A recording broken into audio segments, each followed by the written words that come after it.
Why it sucks to be born as an anaconda. Good evening, everyone. Today we're going to explore one of life's greatest existential questions.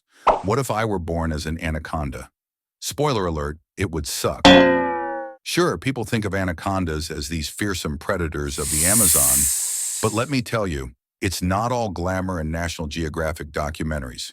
Being an anaconda is basically one long bad day that just keeps repeating itself. And by the end of this talk, you'll be thanking whatever higher power you believe in that you weren't born a giant noodle with scales. The birth lottery. Let's start with your first traumatic experience as an anaconda. Your birth.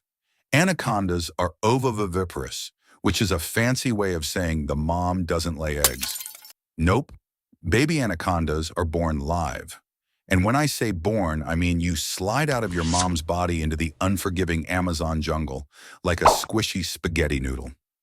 Now, human babies have it easy. You cry and someone picks you up, swaddles you, maybe gives you a pacifier. Baby anacondas? Nope.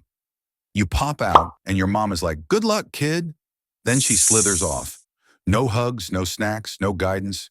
Just vibes. You're immediately on your own, trying not to get eaten by a caiman. Your siblings are your competition. If being abandoned by your mom wasn't bad enough, guess who your worst enemies are? Your siblings. Yeah, that's right. You're born with 20 to 40 other baby anacondas, and they're all thinking the same thing. Survival of the fittest, baby. You're barely alive, and it's already a reality show where the stakes are life and death.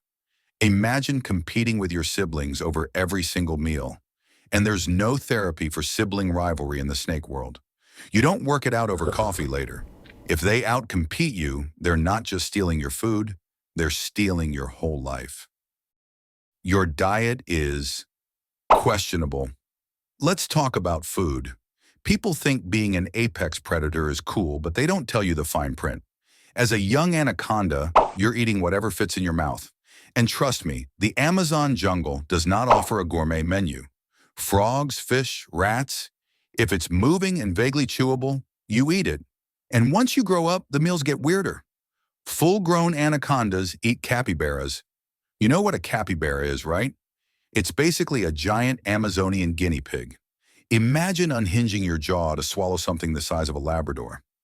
Doesn't sound fun, does it? And let's not forget the digestion process, because after swallowing your dinner whole, you just sit there for weeks, not eating, not moving, just digesting. You're basically a giant sausage taking a nap. Your love life is a joke. Now let's dive into the romantic life of an anaconda. Mating season is a mess. First, the female anaconda is much bigger than the males. So if you're a male anaconda, you spend mating season trying not to get crushed. And then there's the breeding ball. Sounds festive, right? Wrong. A breeding ball is where up to 12 males wrap themselves around one female, all trying to mate at the same time. It's like Black Friday at Walmart, but with snakes. And you as a male are stuck in this scaly, suffocating pile, hoping you don't pass out before the deed is done. For the female, it's not much better.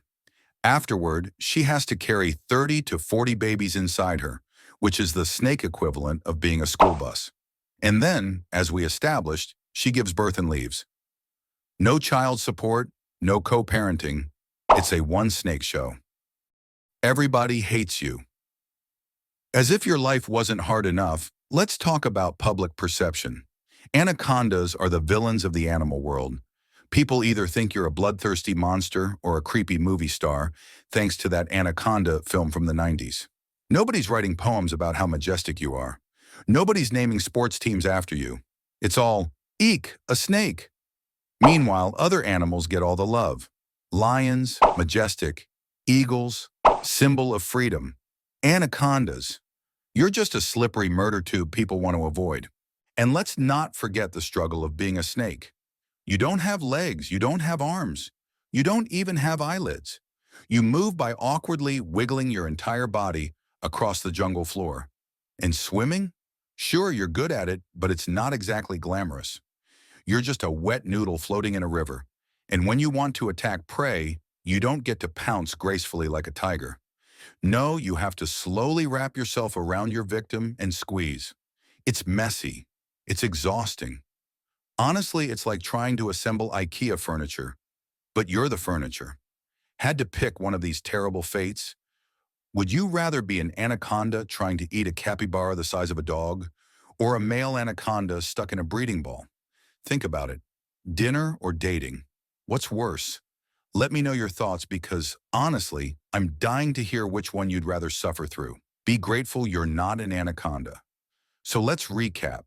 You're abandoned at birth, your siblings are jerks, your meals are disgusting, your love life is chaos, and everybody hates you. Being an anaconda is a thankless, noodle-shaped nightmare. The next time you're stressed about your human problems, your boss, your rent, your love life, just remember, at least you're not an anaconda.